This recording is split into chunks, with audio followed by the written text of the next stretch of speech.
मीच महाविकास आघाडीचा उमेदवार असणार, मी कधीच उपोषणाला बसणार नाही आणि माझ्या शिक्षकांनाही बसू देणार नाही, असं वक्तव्य आमदार प्राध्यापक श्रीकांत देशपांडे यांनी केलं।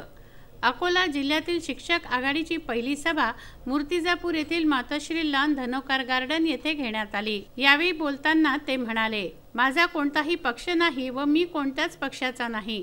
माझ्यासाठी सर्व जाती धर्माचे शिक्षकच माझा पक्ष व शक्ती असून त्यांच्या पाठिंब्याच्या भरोशावर व त्यांच्या हितासाठी मी कोणाशीही कधीही दोन हात करण्यास सदैव तत्पर आहो, असं मत अमरावती विभागीय शिक्षक आमदार प्राध्यापक श्रीकांत देशपांडे यांनी व्यक्त केलं। मूर्तिजापूर येथील मातोश्री हॉलमध्ये आयोजित शिक्षक आघाडीच्या तालुकास्तरीय सभेत ते प्रमुख मार्गदर्शक म्हणून होते। या सभेच्या अध्यक्षस्थानी शिक्षक आघाडीचे अध्यक्ष सय्यद राजिक, मुख्य मार्गदर्शक म्हणून शिक्षक आमदार प्राध्यापक श्रीकांत देशपांडे तर प्रमुख अतिथी गजेंद्र काळे यांच्यासह मान्यवर उपस्थित होते। मी आपणास आजपर्यंत जे वचन दिले त्यापैकी तब्बल 90% पूर्ण केले असून 7वा वेतन आयोग जसाच्या तसा लावला, असंही ते म्हणाले। शिक्षिकेला प्रसूती रजा 2 वरून वाढवून 3 महिने केली, तसंच शिक्षकांना 15 दिवसाची बालसंगोपन रजा देखील मिळवून दिली। ज्या शाळा अघोषित होत्या त्या शासनाकडून घोषित करून घेतल्या। 41,153 विना अनुदानित शिक्षक कर्मचाऱ्यांना मी 20% अनुदान मिळवून दिलं।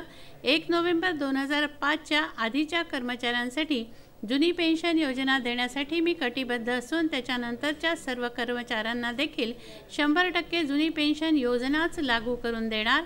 ICT अंतर्गत संगणक शिक्षकांना पुनर्जीवित करून सेवेमध्ये सामावून घेणार आदी आश्वासनं आमदार श्रीकांत देशपांडे यांनी उपस्थितांना दिले।